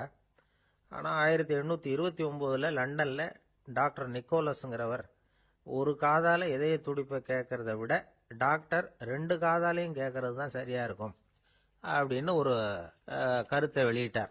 அதுக்கப்புறம் ரொம்ப காலம் கழிச்சு 1852 ஜார்ஜ் காமான் அப்படிங்கிறவர் ரப்பர் டியூப்களை உபயோகப்படுத்தி 2 காதாலையும் கேட்குற மாதிரி ஒரு புதிய வடிவத்தை அதுக்கு கொடுத்தார். அதுக்கு பிறகு அது படிப்படியாக எவ்வளவோ மாற்றங்கள் இருந்தாலும் ஆரம்பத்தில் டாக்டர் ரெனே லெனக் உருவாக்கின அடிப்படை மாடலை யாரும் மாற்றி அமைக்கலைங்கிறது தான் முக்கியமான விஷயம். நமக்கு தெரிஞ்ச ஒரு ஆஸ்பத்திரி, அதில் ஒரு நோயாளி, காலை நேரத்தில் நர்ஸு அந்த பக்கமாக போயிட்டு இருந்தாங்க. அதை பார்த்துட்டு ஒரு நர்ஸுன்னு கத்துறார். நர்ஸ் அவசரமாக ஓடி வந்து என்ன விஷயம்னு கேட்டாங்க. சிஸ்டர், இங்கே பாருங்க, உங்கள் டாக்டரை என் நெஞ்சில் அவர் காதை வச்சு கேட்டுக்கிட்டு இருக்கிறார் அப்படின்னார் நோயாளி. சிஸ்டர் பதட்டப்படாம, அதனால என்ன, இந்த டாக்டர் பழமையான விஷயங்களில் ரொம்ப நம்பிக்கை உள்ளவர், அதனால ஸ்டெதாஸ்கோப்பை உபயோகப்படுத்தாம காதை வச்சு கேட்குறார், அது ஒன்றும் தப்பு இல்லை அப்படின்னாங்களாம். ஐயோ, அதுக்காக இல்லை சிஸ்டர், இவர் என் நெஞ்சு மேலே தலையை வச்சது நேற்று ராத்திரி 9 மணி, இப்போ விடிஞ்சு போச்சு, இன்னமும் தலையை எடுக்கவே இல்லை, அதுக்காக தான் சந்தேகப்பட்டு உங்களை கூப்பிடுறேன் அப்படி. என்ன சார், உங்கள் பையன் என்ன செஞ்சுக்கிட்டு இருக்கிறான் இப்போ அப்படின்னு கேட்டார் ஒருத்தர். அடிக்கடி கண்ணாடி முன்னாடி நின்று அழகு பார்த்துக்கிட்டு இருக்கிறான் சார் அப்படின்னாரு அப்பா. இளம் பருவம் இப்படி தான் இருக்கும், அதையெல்லாம் சாதாரணமாக நினச்சிடாதீங்க அப்படின்னாரு அவர். என்ன சார் சொல்கிறீங்க, கண்ணாடி முன்னாடி நின்றுக்கிட்டு நேரத்தை வீணாக்கிக்கிட்டு இருக்கான், அதை ஒரு பெரிய விஷயமா நான் நினைக்கணுமா அப்படின்னாரு இவர். இளம் பருவத்தில் இளைஞர்களுக்கும் சின்ன பொண்ணுங்களுக்கும் அடிக்கடி கண்ணாடியில் பார்க்கணும்னு தோணும். அது வெறுமனே அழகு பார்க்கறது மட்டும் இல்லை, அவங்க தங்களையே தேடி கண்டுபிடிக்கிற ஒரு முயற்சி அது. இது ஒரு மனோதத்துவ விளைவு. இது வரைக்கும் சின்ன பிள்ளையா இருந்துட்டோம், இனிமேல் நாமளும் மற்றவங்க மாதிரி மனிதர்கள் தான் அப்படிங்கிற உணர்வு அவங்களுக்கு வருது. தங்களோட முகம் எப்படி இருக்குது, அழகு எப்படி இருக்குது, உடம்பு நேரம் எப்படி இருக்குது, முடி எப்படி இருக்குது அப்படிங்கிறதையெல்லாம் கண்டுபிடிக்கிறாங்க. அதுக்கப்புறம் இன்னொரு ஆணோ பொண்ணோ தன்னை கவனிக்கணும் அப்படின்னு நினைக்கிறாங்க. இதெல்லாம் மனோதத்துவ உண்மைகள், இதெல்லாம் இயற்கை. இதை பார்த்துட்டு பெற்றவங்க பிள்ளைங்க கெட்டு போட்டாங்க அப்படின்னு நினைக்கக்கூடாது, அவங்கள திட்டிக்கிட்டே இருக்கக்கூடாது. இன்னைக்கு பல குடும்பங்களில் இதுதான் நடந்துகிட்டு இருக்குது. மனுஷ வாழ்க்கையிலேயே இப்படியும் இல்லாத அப்படியும் இல்லாத ஒரு பருவம் இளம் பருவம். 13லேருந்து 19 வயசுக்கு உட்பட்ட ஆண்கள் பெண்கள் இந்த வகையை சேர்ந்தவங்க, டீனேஜ் குரூப். இவங்கள சின்னவங்கன்னு நினச்சிட முடியாது, பெரியவங்கன்னு நினச்சிட முடியாது. இவங்க ரொம்ப சென்சிட்டிவ். சமூகம் நினைச்சா இவங்களை நல்லவங்களாகவும் ஆக்கலாம், கெட்டவங்களாகவும் ஆக்கலாம். கொஞ்சம் அக்கறை எடுத்துக்கிட்டா பெரிய பெரிய மேதைகளையும் விஞ்ஞானிகளையும் உருவாக்கலாம். ஆனால் நடக்கிறது என்ன தெரியுமா, அநேகமாக இவங்களை யாருமே சரியாக புரிஞ்சுக்கிறது இல்லை, இவங்களை சரியாக நடத்துறதும் இல்லை. இது வரைக்கும் நாம் சொல்கிறத கேட்டுக்கிட்டு இருந்தான், இப்போல்லாம் அவன் இஷ்டத்துக்கு நடக்க ஆரம்பிச்சுட்டான் அப்படின்னு வருத்தப்படுற பெற்றோர்கள் அதிகம். இது வருத்தப்படுற விஷயம் இல்லை, சந்தோஷப்பட வேண்டிய விஷயம். உங்கள் புள்ள சொந்தமாக யோசிக்க ஆரம்பிக்கிறதும் நடந்துக்க ஆரம்பிக்கிறதும் ஒரு தப்பான விஷயமா? அவன் கடைசி வரைக்கும் உங்கள் பேச்சையே கேட்டுக்கிட்டு இருக்கணுங்கிறது என்ன நியாயம்? இன்னைக்கு இளைஞர்களை பெரியவங்க தப்பாக புரிஞ்சுக்கிட்டு தவறாக நடத்துறதுனால தான் அவங்களுக்கு வெறுப்பு, எரிச்சல், மனக்கசப்பு எல்லாம் உண்டாகுது. பெற்றவங்க சரியாக மதிக்கிறது இல்லை அப்படிங்கிற ஒரே காரணத்தினாலேயே வீணா போகிற பிள்ளைங்க இன்னைக்கு அதிகம். சரி, பெற்றவங்களுக்கு இன்னைக்கு என்னதான் புத்தி சொல்ல வர்றீங்க அப்படின்னு கேட்குறீங்களா? நாம எதையும் சொல்ல வரல, ஆனால் அது சம்பந்தமான சில நிபுணர்கள் சொல்லியிருக்கிறத உங்க காதில் போட்டு வைக்கலாம். அது என்னன்னா, பிள்ளைங்க கிட்ட அன்பு செலுத்துங்க. குழந்தையா இருந்தப்போ எவ்வளவு பாசமா இருந்தீங்க, வளர வளர அதை ஏன் குறைச்சிக்கிறீங்க? பெற்றவங்களின் அன்பான வார்த்தைகளுக்கு ஏங்குறவங்க தான் இன்றைய இளைஞர்கள். அவங்க எதை சொன்னாலும் அதை அக்கறையா காது கொடுத்து கேளுங்க, அலட்சியப்படுத்தாதீங்க. அவங்க விரும்புறது உங்ககிட்ட இருந்து ஒரு மதிப்பு, மரியாதை, அங்கீகாரம், இவ்வளவுதான். அவங்களாவே முடிவுகள் எடுக்கட்டும், அதுக்கு நீங்க உதவியா இருங்க, அது போதும்.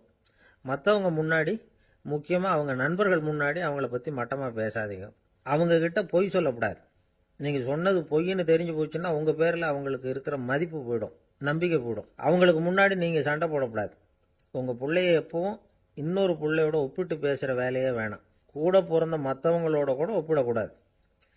இப்படி செஞ்சால் அவன் உங்ககிட்டையும் பிரியமாக இருக்க மாட்டான், அவங்ககிட்டையும் பிரியமாக இருக்க மாட்டான். புள்ள எங்கே போகிறான், என்ன பண்ணுறான் அப்படின்னுலாம் துப்பறிஞ்சிக்கிட்டு இருக்கக்கூடாது. இளைஞர்கள் தனிமையை விரும்புகிறவங்க. அவங்கள பெட்டியில் வச்சு மூடி பாதுகாக்கணும்னு நினைக்கக்கூடாது. அவங்கள எப்படி பாதுகாக்கிறது அப்படிங்கிறது அவங்களுக்கே தெரியும். உங்கள் புள்ள எப்படி நடந்துக்கணும்னு நீங்கள் எதிர்பார்க்குறீங்களோ அது மாதிரி நீங்கள் நடந்து காட்டுங்க, அது போதும். ஒரு வீட்டில் அப்பாவும் அம்மாவும் பேசிக்கிட்டு இருக்கிறாங்க. என்னங்க நம்ம பொண்ணு பெரியவளாயிட்டா, அடிக்கடி கண்ணாடி முன்னாடி போய் நின்றுக்கிட்டு இருக்கிறா, சீக்கிரமாக ஒரு பையனை பார்த்து கல்யாணத்தை முடிக்காம இப்படி மசன்னு கல் மாதிரி உட்காந்துருக்குறீங்களே அப்படின்னு சத்தம் போட்டாங்க. அந்த அம்மா, அவசரப்படாத, பார்க்கறதுக்கு கண்ணுக்கு அழகா லட்சணமா புத்திசாலியா ஒரு பையன் கிடைக்க வேணாமா, அதுதான் பார்த்துக்கிட்டு இருக்கிறேன் அப்படின்னாரு அப்பா.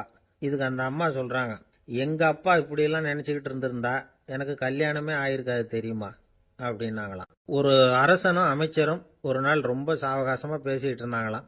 அரசன் அமைச்சரை பார்த்து ஒரு கேள்வி கேட்டிருக்கார். ஏங்க அமைச்சரே, ஆசை இல்லாத ஒரு மனுஷனால இருக்க முடியுமா அப்படின்னு. ஏன் முடியாது, துறவி அப்படிங்கிறவங்கெல்லாம் அப்படிப்பட்டவங்க தானே அப்படின்னாராம் அமைச்சர். அவங்கெல்லாம் உண்மையிலேயே ஆசையை விட்டவங்க தானா அப்படின்னு கேட்டாராம் ராஜா. அப்படிதான் இருக்கணும் அப்படின்னாராம் அமைச்சர். அப்படின்னா ஆசையே இல்லாத ஒரு உண்மையான துறவியை நான் பார்க்கணுமேன்னார். அது என்ன பிரமாதம், அதுக்கு நான் ஏற்பாடு பண்ணுறேன் அப்படின்னு விட்டார் இவர். சொல்லிவிட்டு உடனே புறப்பட்டு போனார். அங்கங்கே தேடினார். அப்புறம் தான் அவருக்கு புரிஞ்சுது உண்மை துறவியை கண்டுபிடிக்கிறது எவ்வளவு கஷ்டமான காரியம்னு. இருந்தாலும் ராஜா கிட்ட சொல்லியாச்சே உண்மை துறவியை காட்டுறேன்னு. இப்போ என்ன பண்ணுறது? ராஜா கிட்ட சொன்னபடி நடக்கலைன்னா அவருக்கு கோபம் வந்துடும். அமைச்சர் ஒரு யோசனை பண்ணார். அவருக்கு ஒரு வழி தெரிஞ்சுது. அதுதான் சரின்னு முடிவு பண்ணார். அதாவது அந்த ஊரில் அவருக்கு தெரிஞ்ச நாடக நடிகர் ஒருத்தர் இருக்கிறார், நல்லா நடிப்பார். அவரை போய் பார்த்தார். இதை பாருப்பா, எனக்காக நீ ஒரு காரியம் செய்யணும்னார். என்னன்னு கேட்டார் அவர். நீ ஒரு துறவி மாதிரி கொஞ்ச நேரத்துக்கு நடிக்கணும். ராஜா உன்னை பார்த்துட்டு போகிற வரைக்கும் நடி, அது போதும். அதுக்காக உனக்கு 10,000 ரூபா தரேன் அப்படின்னார்.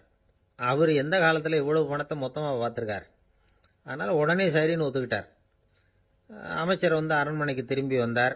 என்ன அமைச்சரே, இன்னுமா ஒரு உண்மையான துறவி கிடைக்கலன்னார். உண்மையான துறவி ஒருத்தரை இப்போ தான் கொஞ்ச நேரத்துக்கு முன்னாடி பார்த்து பேசிவிட்டு வர்றேன். அவர் நம்ம ஊருக்கு வெளியில் குளத்தங்கரையில் உள்ள ஒரு ஆலமரத்துக்கு அடியில் உட்காந்துருக்கிறார் அப்படின்னார் இவர். அப்படின்னா உடனே புறப்படுங்க அப்படின்னார் ராஜா. பரிவாரங்களோடு புறப்பட்டார். அங்கே அந்த மரத்தடியில் அந்த ஆள் வேஷம் போட்டுக்கிட்டு துறவி மாதிரி உட்காந்துருக்கிறான். ராஜா நேராக போனார். அந்த துறவி காலில் பொத்துன்னு விழுந்து வணங்கினார். உடனே ராணி அவர் காலில் விழுந்தாங்க. அடுத்தபடியாக அமைச்சர் விழுந்தார். அவருக்கு தெரியும் இது நம்ம ஆள் தான்னு. இருந்தாலும் என்ன பண்ணுறது, நேரம். அப்புறம் பரிவாரங்கள்லாம் துறவி காலில் விழுந்து ஆசீர்வாதம் வாங்கிட்டாங்க. ராஜா அப்புறமா தங்கத்தட்டில் பொன்னையும் பொருளையும் வச்சு அந்த துறவிகிட்ட ரொம்ப பணிவாக நீட்டுறார். தாங்கள் தயவு பண்ணி இதை ஏற்றுக்கணும் அப்படின்னு வேண்டிக்கிட்டார். அந்த துறவி பற்று இல்லாமல் அதை பார்த்தார். எல்லாத்தையும் திறந்துவிட்ட எனக்கு இதெல்லாம் எதுக்காக அப்படின்னு சொல்லி அதை மறுத்துட்டாராம். ஆஹா, உண்மையான துறவியை பார்த்துட்டோம் அப்படிங்கிற ஆனந்தம் அரசருக்கு. ரொம்ப நிம்மதியாக திருப்தியாக திரும்பி வந்தார் அரண்மனைக்கு. அதுக்கப்புறம் அமைச்சர் யாருக்கும் தெரியாமல் அந்த துறவிகிட்ட ஓடினார். சொன்ன பிரகாரம் பணத்தை நீட்டினார். இந்தப்பா, நான் உங்ககிட்ட சொன்னபடி 10,000 ரூபா பணம் எடுத்துக்கோ அப்படின்னார். அந்த ஆள் ராஜா கிட்ட சொன்னது மாதிரியே எல்லாத்தையும் திறந்துவிட்ட எனக்கு இதெல்லாம் எதுக்காக, வேணாம் அப்படின்னு விட்டாராம். நடித்த வரைக்கும் போதும்ப்பா, இனிமேல் இந்த நாடக வசனம்லாம் வேணாம், வேஷத்தை கலைச்சிரு, பணத்தை வாங்கிக்கோன்னார். இல்லைங்க, இது வேஷம் இல்லை, இது வசனமும் இல்லை, இது உண்மை. கொஞ்ச நேரம் துறவி மாதிரி நடித்ததுக்கே இந்த தேசத்து ராஜா, ராணி, அமைச்சர், பரிவாரங்கள் எல்லாம் என் காலில் விழுந்து வணங்குறாங்க. அப்படின்னா உண்மையான துறவியாக இருக்கிறது எவ்வளவு பெருமையான விஷயம். நான் உண்மையான துறவியாக ஆக போகிறேன், அப்படி முடிவும் பண்ணிட்டேன் அப்படின்னார் அந்த நடிகர். வேஷம் கூட எப்படிப்பட்ட விளைவுகளை உண்டு பண்ணுது பார்த்தீங்களா. நம்மால் ஒருத்தன் ரொம்ப வசதியாக தான் இருந்தான்.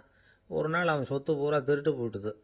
அதுக்கப்புறம் இவன் துறவி மாதிரி ஆயிட்டான். ஊர் ஊராக சுற்றினான். ஒரு குருநாதரை தேடி கண்டுபிடிச்சான். அவர்கிட்ட சீடனாக சேர்ந்துக்கிட்டான்.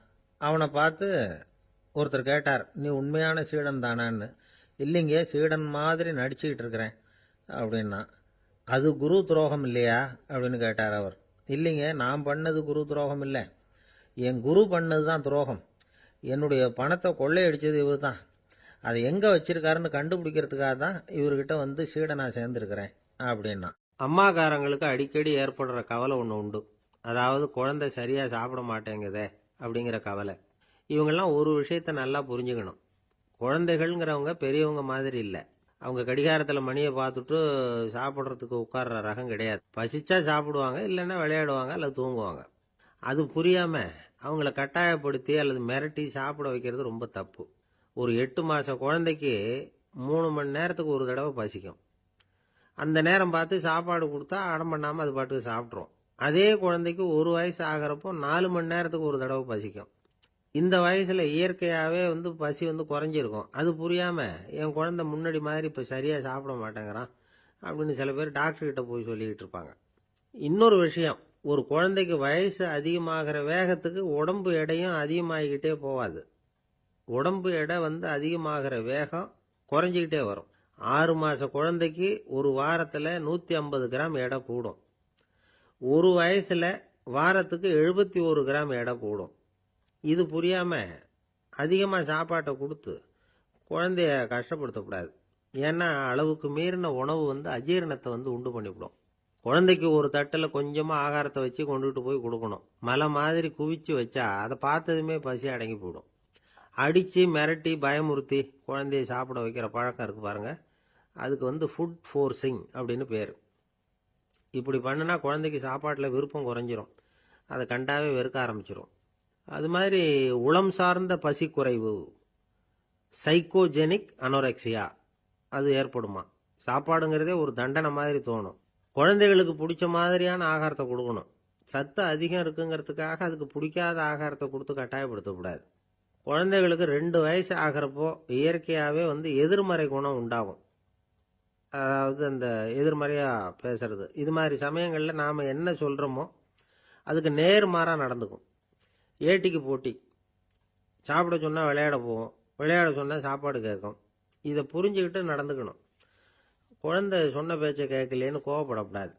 குழந்தை வளர வளர பிடிவாத குணம் வர்றது சகஜம். கேட்டதை வாங்கி கொடுத்தா தான் சாப்பிடுவேன் அப்படின்னு பிடிவாதம் பண்ணும். வாங்கி கொடுத்து விடுறது தான் உத்தமம். நீங்களும் அதுக்கிட்ட பிடிவாதம் பண்ணிகிட்டு இருக்கக்கூடாது. ஏன்னா கேட்டது கிடைக்கலையேங்கிற ஏமாற்றம் கூட குழந்தையோட பசியை குறைச்சிரும். கேட்டது கிடைச்சிட்டா பசி அதிகமாகும், கொடுத்ததை மலமலன்னு சாப்பிட்றோம். குழந்தைகளுக்கு வந்து கண்ட நேரத்தில் சாப்பிட்றதுக்கு எதையாவது வாங்கி கொடுத்துக்கிட்டு இருந்தா சாப்பாட்டு நேரத்தில் சாப்பிடாம அடம் பண்ண ஆரம்பிச்சிடும். பள்ளிக்கூடம் போகிற பிள்ளைங்க காலை உணவை சரியாக சாப்பிட மாட்டாங்க. அச்சம், அவசரம், பரபரப்பு இதெல்லாம் தான் காரணம். பள்ளிக்கு புறப்படுறதுக்கு ஒரு 3/4 மணி நேரத்துக்கு முன்னாடியே சாப்பாடு போட்டுருங்க, அது சரியாக போடும். படிக்கிற குழந்தைகள் உடல் சோர்வு, மனச்சோர்வு இது காரணமாக கூட சாப்பிட மறுக்கிறது உண்டு. இப்போ உதாரணமாக சாயந்தரம் விளையாடி விட்டு வீட்டுக்கு வந்ததும் சாப்பிட சொன்னால் வேணாம்பாங்க. இது உடல் சோர்வு. ரொம்ப நேரம் வீட்டு பாடங்களை செஞ்சு முடித்த கையோடு சாப்பிட சொன்னாலும் அவங்களால சரியாக சாப்பிட முடியாது. இது உளச்சோர்வு, அதாவது மனச்சோர்வு. இதை தவிர குழந்தைகளுக்கு உடல் நலக்குறைவு ஏற்பட்டால் கூட சாப்பிட மறுக்கிறது உண்டு. சில மருந்து மாத்திரைகள் கூட பசியை குறைச்சிரும். அதனால் சரியாக தெரிஞ்சுக்கிட்டு குழந்தைகளை வந்து சாப்பிட வைக்கணும். அது புரியாமல் கையில் சாப்பாட்டு தட்டை வச்சுக்கிட்டு குழந்தைகளை வந்து விரட்டிக்கிட்டு அலையக்கூடாது. ஒரு சின்ன பையன் சொன்னான், எங்கள் அம்மா சாப்பாடு போடுறது தெரிஞ்சால் நான் உடனே வீட்டை விட்டு வெளியில் ஓடி போடுவேன் அப்படின்னா. ஏன் அப்படி பண்ணுறேன்னு கேட்டோம். எங்கள் அப்பா கூட அது மாதிரி தான் சார் பண்ணுவார் அப்படிங்கிறான். ஒரு ஆள் இருந்தான், நிறைய பணம் சம்பாதிச்சான், ஆனால் செலவு பண்ண மனசு வரல, கருமி. அவன் என்ன பண்ணான், சேர்த்த பணம் பூராவையும் ஒரு மரத்தடியில் புதைச்சி வச்சுருந்தான். வாரத்துக்கு ஒரு தடவை அந்த மரத்தடிக்கு வருவான், புதைச்ச இடத்த ஆவலோடு பார்த்துக்கிட்டு இருப்பான், அதுக்கப்புறம் போயிடுவான். அவ்வளவுதான். ஒரு நாள் ஒரு திருடன் வந்தான், இவன் புதைச்சி வச்சுருந்ததெல்லாம் எடுத்துகிட்டு போட்டான். இது தெரிஞ்சு போச்சு. அந்த கருமி புலம்ப ஆரம்பிச்சிட்டான். இவன் புலம்பலை கேட்டதும் அக்கம் பக்கத்தில் இருந்தவங்கெல்லாம் ஓடி வந்தாங்க. என்ன விஷயம்னு விசாரித்தாங்க. இவன் சொன்னான். ஒரு பெரியவர் கேட்டார், ஏப்பா வாரம் வந்து இந்த இடத்த பார்க்குறதாக சொன்னியே, எப்போவாவது இதில் இருக்கிற பணத்தை எடுத்து செலவு பண்ணியிருக்கியா அப்படின்னு கேட்டார். நான் அப்பப்போ வந்து அதை பார்க்கறது தான் வழக்கம், அதை தொட்டதே இல்லைன்னு அவன். சரி, அப்படின்னா இப்போவும் நீ அதே மாதிரி வாரம் ஒரு தடவை வந்து இந்த இடத்த பார்த்துட்டு போகலாமே அப்படின்னாராம் அந்த பெரியவர். அதுவும் சரிதானே. எவ்வளவு காலமானாலும் அவன் அந்த பணத்தை எடுத்து செலவு பண்ண போறதில்ல. அப்படி இருக்கிறப்ப உள்ளே பணம் இருந்தாலும் ஒண்ணுதான், இல்லாம போனாலும் ஒண்ணுதான். இதுல இருந்து என்ன புரியுதுன்னா, ஒருத்தர்கிட்ட இருக்கிற பணத்தை கொண்டு அவர் பணக்காரரா ஏழையா அப்படின்னு முடிவு செய்யறது சரியில்லை. அந்த செல்வத்தை அனுபவிக்கிற திறன், பயன்படுத்துற திறன், அதை வச்சுதான் அவர் ஏழையா பணக்காரரா அப்படிங்கிறத நிர்ணயம் பண்ணணும். அதுதான் சரி. செலவு பண்ண தெரியாதவன் சேகரம் பண்ணிட்டே இருக்கிறதுனால என்ன பிரயோஜனம்? தலைமுடியே இல்லாதவன் தாராளமா சீப்புகளை வாங்கி சேகரம் பண்றது மாதிரி தானே இது. சில சமயம் செலவு பண்ண நாம தயாரா இருந்தா கூட அந்த செல்வம் நமக்கு பயன்படுறதில்ல. அரேபியாவில் ஒரு நகை வியாபாரி விலை உயர்ந்த முத்துக்களை எல்லாம் அவர் வச்சு வியாபாரம் பண்ணிட்டு இருந்தார். அவர் ஒரு சமயம் ஒரு பாலைவனம் வழியா போயிட்டு இருக்கிறார் ஒட்டகத்துல. அப்போ திடீர்னு கடுமையான புயல் வீச ஆரம்பிச்சுட்டுது. திசை தவறி இவர் எங்கேயோ வந்துட்டார். கூட வந்தவங்களையும் காணல, எங்க போனாங்களோ தெரியல. இவர் ரொம்ப பயந்து போய் அங்கே எங்கேயுமா அலைஞ்சு திரியிறார். வழியே தெரியல. பசி கடுமையாயிட்டுது. ஒட்டகத்து முதுகுல ஒரு மூட்டை இருந்தது. அதை பிரிச்சு பார்த்தார். உள்ள ஏதாவது இருக்கான்னு தேடி பார்க்கறார். அது வரைக்கும் கண்ணில் தட்டுப்படாத அபூர்வமான ஒரு பை கண்ணில் பட்டுது. ஆஹா, அதில் ஏதாவது சாப்பிட்றதுக்கு இருக்கும் அப்படின்னு நினைச்சு ஆவலா அதை பிரித்து பார்க்கறார். அந்த பையில விலை உயர்ந்த முத்துக்கள் நிறைய இருந்துதான். அப்பதான் அவர் நினைச்சாராம், விலை உயர்ந்த முத்துக்கள் கூட சாப்பிட்றதுக்கு உணவாக முடியாது அப்படிங்கிறத புரிஞ்சுக்கிட்டாராம். எந்த நேரத்தில் எது நமக்கு தேவையோ அது நமக்கு தாராளமாக கிடைக்கணும். அப்படி அது கிடைக்கிறதுக்கு நம்மகிட்ட இருக்கிற செல்வம் பயன்படணும். அது நமக்கும் பயன்படலாம், நம்ம மூலமா அடுத்தவங்களுக்கும் பயன்படலாம். அதுதான் செல்வத்தின் பயன். ஒரு மரத்தடியில் ஒருத்தன் உட்காந்து அழுதுகிட்டு இருந்தான். அந்த பக்கமா வந்த இன்னொருத்தன் ஏப்பா அழுதுகிட்டு இருக்கிறேன்னு கேட்டான். இந்த இடத்துல தான் பூமிக்கு அடியில் பணம் இருக்குது, புதைச்ச இடம் தெரியல, அதான் அழறேன் அப்படின்னா. நல்லா ஞாபகப்படுத்தி பாரு, எந்த இடத்துல புதைச்ச அப்படின்னு கேட்டான் இவன்.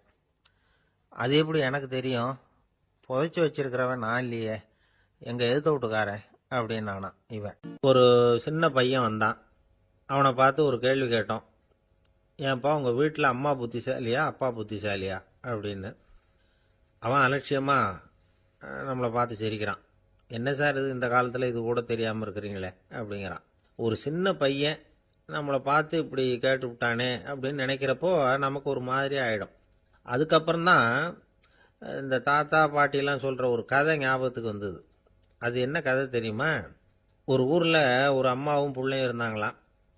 அந்த மகனுக்கு திடீர்னு தேசாந்திரம் போய் வரணும்னு ஆசை வந்துட்டுது. ஊர் ஊராக போய் சுற்றி பார்க்கணுங்கிற ஆசை. அந்த அம்மாவுக்கு இது பிடிக்கல.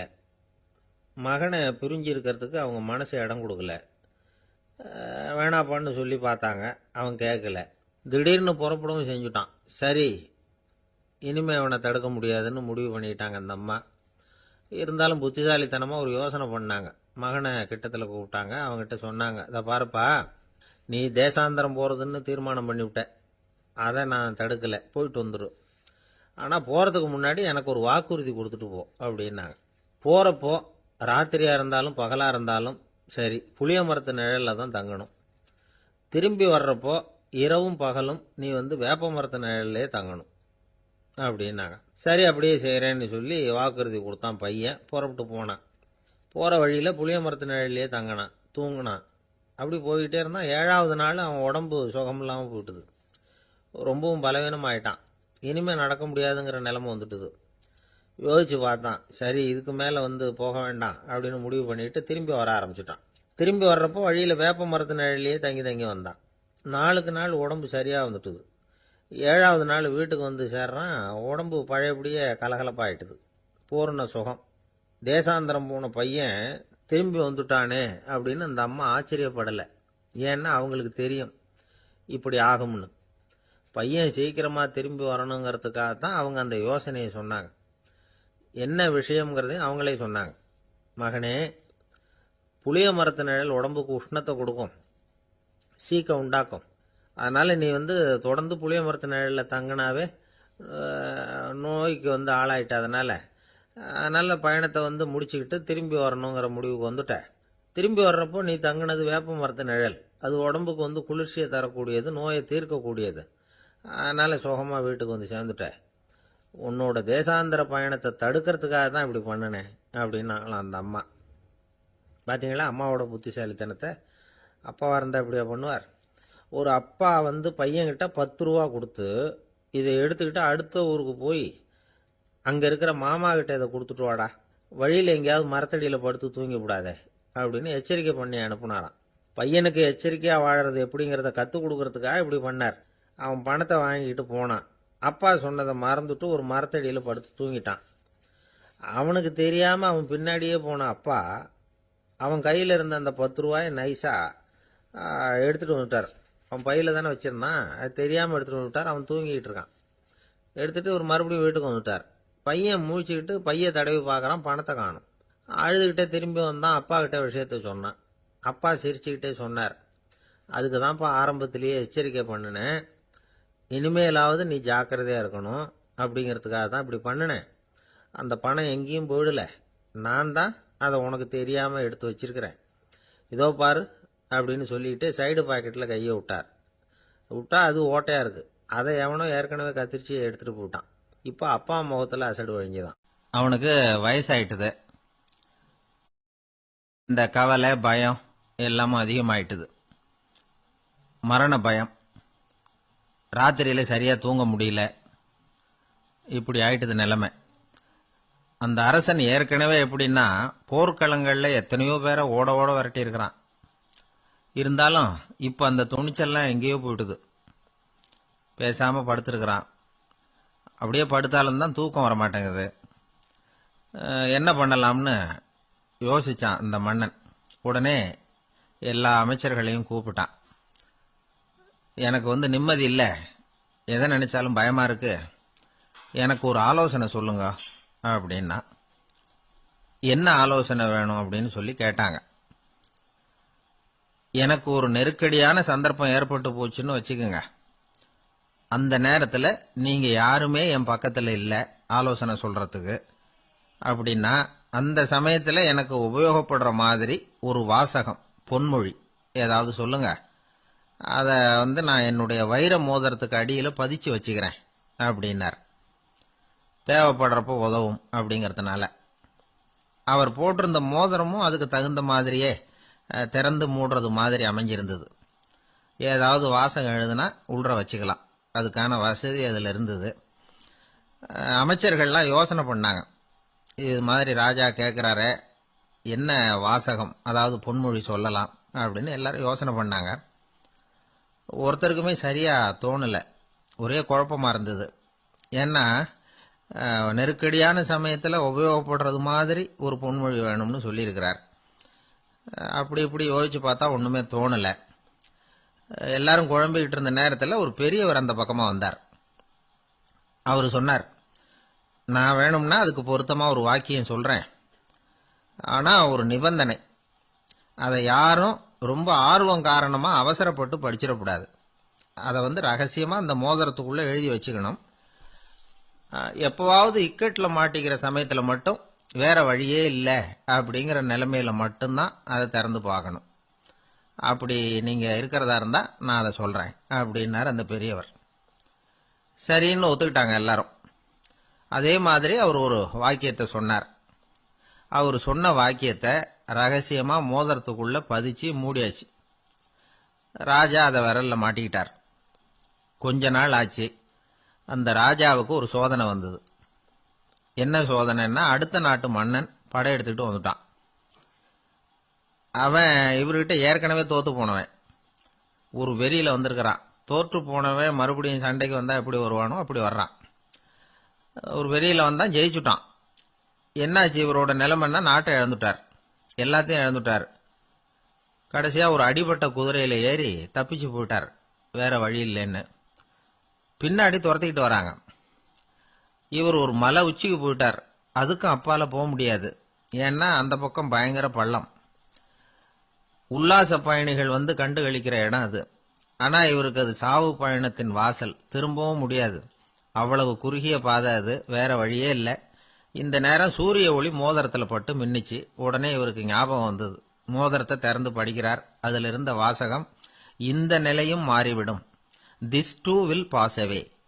அவருக்கு ஒரு தைரியம் வந்தது. பின்னாடி வந்தவங்களும் திசை மாதிரி வேற எங்கேயோ தேடி போயிட்டாங்க. அவங்க விரட்டிக்கிட்டு வரலன்னா இவ்வளவு அழகான ஒரு இடம் இருக்கிறதே எனக்கு தெரியாம போயிருக்குமேன்னு நினைச்சார். இவ்வளவு அழகை ரசிக்கிறதுக்காக ஒரு நாட்டையே கூட இழக்கலாம்னு தோணுச்சு அவருக்கு. அமைதியா அந்த அழகை ரசிச்சார். எதிரிகள்லாம் எங்கேயோ போயிட்டாங்க. மன்னர் நாடு திரும்பினார். மறுபடியும் படைகளை திரட்டினார். கொஞ்ச நாள்ல படை எடுத்துக்கிட்டு போனார். யாருகிட்ட தோத்து போனாரோ அவரையே வெற்றி கண்டு திரும்பி வர்றார். வரவேற்பு விழா பிரமாவப்படுது. ஆடல் பாடல் கோலாகலம். இதை பார்த்தது அந்த ராஜாவுக்கு தலைகால புரியல. நம்மளை இனிமே யாராலையும் ஜெயிக்க முடியாதுன்னு நினைச்சார். அகம்பாவம் லேசா எட்டி பார்த்தது. இப்ப மறுபடியும் சூரிய ஒளிப்பட்டு மோதிரம் மின்னிச்சு. அதை திறந்து மறுபடியும் படிக்கிறார். இந்த நிலைமையும் மாறிவிடும். This too will pass away. அவ்வளவுதான். அவர் மனசு அடங்க ஆரம்பிச்சுட்டுது. ஆணவம் போயிட்டுது. இதுல இருந்து நாம தெரிஞ்சுக்க வேண்டியது என்னன்னா, எந்த சூழ்நிலையிலையும் நாம கவலைப்பட வேண்டியதில்லை. ஏன்னா இங்க எதுவுமே நிரந்தரம் இல்லை. அந்த ராஜா மாதிரியே நம்ம ஆளு ஒருத்தன் ஒரு மோதிரம் போட்டிருந்தான். அதுக்குள்ள அவன் எழுதி வச்சிருந்த வாசகம் எதுக்கும் கவலைப்படாதே அப்படிங்கிறது தான். ஒரு நாள் பயங்கரமான கவலையோட உட்காந்துருந்தான். பக்கத்துல இருந்தவங்க சொன்னாங்க, இது மாதிரி சந்தர்ப்பத்துல தான் நீ உன் மோதிரத்தை திறந்து பார்க்கணும்னாங்க. இவனுக்கு கவலையோட எரிச்சலும் சேர்ந்துக்கிட்டது. அது எப்படி முடியும்? இப்ப திருட்டு போனது என்னோட அந்த மோதிரம் தானே அப்படின்னு சொல்லிவிட்டு தலையில கை வச்சுட்டு உட்காந்துட்டான். இப்படிலாம் சொல்றது உண்டு. இருந்தாலும் நாம எந்த சூழ்நிலையிலையும் கவலைப்பட வேண்டியதில்லை அப்படிங்கிற உண்மையை புரிஞ்சுக்கணும். அப்படி கவலையை வெல்றதுக்கான வழி தெரிஞ்சுட்டதுன்னா வாழ்க்கையில வெற்றி நிச்சயம். ஆளை கண்டா ஏன் இப்படி முகத்தை திருப்பிக்கிட்டு வர்றீங்க அப்படின்னு கேட்டார் ஒருத்தர் நண்பர்கிட்ட. எலெக்ஷன்ல அவன் எதிர்த்து நின்னவன் சார், என்ன அவன்கிட்ட நமக்கு என்ன பேச்சுவார்த்தை அப்படின்னாராம் ரொம்ப கோபமா இவர். சரி, அந்த ஆள் யாருன்னு கேட்டேன். என் கூட பிறந்த தம்பி தான் சார் அப்படின்னார் அந்த கோபம் குறையாமல். அதாவது நம்ம ஊர் நிலவரம் இப்படி. அதாவது அண்ணனும் தம்பியும் எதிர்த்து நிப்பாங்க தேர்தல்ல. ஒருத்தர் கண்டா பேசிக்கிறது இல்ல. ஆனா இங்கிலாந்துல எப்படி தெரியுமா? அங்க ஒரே மேடையில போட்டி போடுற 2 வேட்பாளர்களும் பேசுவாங்களாம், பட்டிமன்றம் மாதிரி. ஒருத்தர் முதல்ல எழுந்திருப்பார், நான் இந்த தேர்தலில் வெற்றி பெற்றால் என்னென்ன செய்வேன் அப்படின்னு சொல்லிவிட்டு உட்காருவார். அதுக்கப்புறம் அடுத்தவர் எழுந்திருப்பார். அவரு சொல்லுவார், நான் வெற்றி பெற்றா இந்த மக்களுக்கு என்னென்ன செய்வேன், இந்த நாட்டுக்கு என்னென்ன செய்வேன் அப்படிங்கறத சொல்லிவிட்டு உட்காருவார்.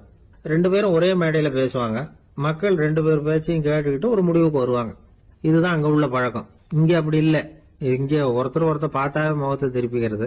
ஒரு தடவை இது மாதிரி ஒரு கூட்டம் நடந்துகிட்டு இருக்கு அங்க வெளிநாட்டுல தான். நேரத்துக்கு சரியா ஒரு வேட்பாளர் சேரல. இது இங்கிலாந்துல நடந்த நிகழ்ச்சி. அப்புறம் என்ன ஆச்சுன்னா, ஒருத்தர் வந்துட்டாரு, இன்னொருத்தர் சேரல. அப்புறம் உடனே அந்த ஒருத்தர் வந்தவர் பேச ஆரம்பிச்சிட்டார். அதாவது அந்த இன்னொருத்தர் சார்பாவே பேசிட்டாராம். அதாவது அவர் வரல, நான் அவரு சார்பா நான் பேசிடுறேன். அதாவது அவர் ஜெயிச்சுட்டா அவர் என்னென்ன செய்வார் இந்த நாட்டுக்கு அப்படின்னு சொல்லி அவர் பக்கத்துல உள்ள நியாயத்தை எடுத்து இவரே சொல்லிட்டாராம். இப்படிலாம் அங்க நடந்துதான். இது எப்பேற்பட்ட தேர்தல் பண்பாடு பாருங்க. அதனால இன்னொரு விஷயம், இப்ப இங்கிலாந்துல எல்லாம் ஓட்டு கேட்கறப்ப வெற்றியா தோல்வியாங்கிறத ஓரளவுக்கு யூகிச்சுடலாமா. இப்போ ஒரு வேட்பாளர் ஒரு வீட்டுக்கு முன்னாடி போய் நின்று எனக்கு ஓட்டு போடுங்கன்னு கேட்கறாருன்னு வச்சுங்களேன். அதுக்கு என்ன பார்த்து செய்யறோம், போயிட்டு வாங்க அப்படின்னு சில வீடுகள்ல வாசல்ல நின்னே சொல்லி அனுப்பிச்சிருவாங்களாம். வேற சில வீடுகள்ல எப்படின்னா வேட்பாளரை வீட்டுக்குள்ள கூப்பிட்டு காபி சாப்பிட சொல்லி உபசரிச்சு அதுக்கப்புறம் அனுப்பி வைக்கிறது வழக்கமா. இதுல எந்த வீட்டு ஓட்டு நிச்சயம் தெரியுமா? வாசல்ல நின்னே வழி அனுப்பி வச்சுடுறாங்க பாருங்க, அவங்க ஓட்டு நிச்சயம். உள்ள கூப்பிட்டு காப்பி கொடுத்து அனுப்புறாங்க பாருங்க, அவங்க ஓட்டு நிச்சயம் இல்லையா. சரி, அப்புறம் ஏன் அந்த உபசரிப்பு அப்படின்னு கேட்டா அதுக்கு ஒரு காரணத்தை சொல்றாங்க. அதாவது அது ஒரு அனுதாபத்தை தெரிவிக்கிற முறையா. ஐயோ பாவம், நாம இவருக்கு ஓட்டு தான் போட போறதில்ல, இதையாவது செய்வோம், காப்பியாவது சாப்பிட்டு போட்டோம் அப்படிங்கிற எண்ணமா. இப்படி அந்த ஒரு பழக்கம். ஆக அந்த ஊர்ல நிறைய காப்பி சாப்பிடணும்னு ஒருத்தர் ஆசைப்பட்டா தேர்தலில் தோத்து போறதுக்கு தயாரா இருக்கணும். ஒரு சமயம் ஒரு ஊர்ல தேர்தல் நடந்துதான். ஒரு தொகுதியில நின்று தோத்து போன ஒருத்தர் கையில ஒரு துப்பாக்கியோட ஊருக்குள்ள சுத்திக்கிட்டு இருந்தாராம். ஒரு போலீஸ்காரர் அவரை பார்த்துட்டு சந்தேகப்பட்டிருக்கார். அதனால அவரை தடுத்து நிறுத்தி, என்ன இது துப்பாக்கியோட சுத்துறீங்களேன்னு விசாரிச்சிருக்கார். இதுக்கு அவர் சொன்னாராம், சார், இந்த தொகுதியில மொத்தம் 1,00,000 வாக்காளர்கள், அதுல எனக்கு 10,000 பேர் மட்டும்தான் எனக்கு ஓட்டு போட்டிருக்கிறாங்க. அப்படின்னா எனக்கு வேண்டாதவங்க இந்த தொகுதியில 90,000 பேர் இருக்கிறாங்கன்னு அர்த்தம். இப்படி ஒரு சூழ்நிலையில நான் என்னுடைய பாதுகாப்புக்கு ஆயுதம் இல்லாம நடமாடலாமா அப்படின்னு கேட்டாராம். எவ்வளவு எச்சரிக்கை பாருங்க. நம்ம ஊர்ல சில பேர் ஓட்டு கேட்கிற விதமே தனி. ஒருத்தர் ரொம்ப சாமர்த்தியமா ஓட்டு கேட்பாராம். அவர் எப்படின்னா, ஒரு வீட்டுக்கு போறாருன்னு வச்சுங்களேன், அந்த நேரம் அந்த வீட்டுக்காரரு என்ன செஞ்சுட்டு இருக்கிறாரோ அதே வேலையை இவரும் கொஞ்ச நேரம் செய்வாராம், அவருக்கு ஒத்தாசையா. அதுக்கப்புறம் மெதுவா பேச்சு கொடுப்பார், ஓட்டு கேட்பார், இது மாதிரி எலெக்ஷன்ல நிக்கிறேன் கவனிக்கணும்னு. அது மாதிரி ஒரு தடவை அவர் போனப்ப அங்க அவர் என்ன பண்ணிட்டு இருக்காரு,